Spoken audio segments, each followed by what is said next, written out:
உன்னோடு உயிராக உறவாடும் அழகே பனியோடு விளையாடி மலர் ஊஞ்சலாடி கரை வந்து தமிழ் பேசும் இரு கால் வெண்ணிலவே சிறகாக உன்னை நான் ஏந்தி செல்வேன் சினுங்காமல் உன்னை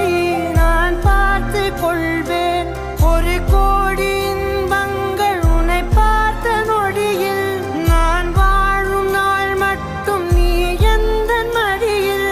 உன்னை ஈன்ற பொழுதிங்கு கடவுள் தன் முகம் பார்த்த பொழுது உன் பாதம் தொழுது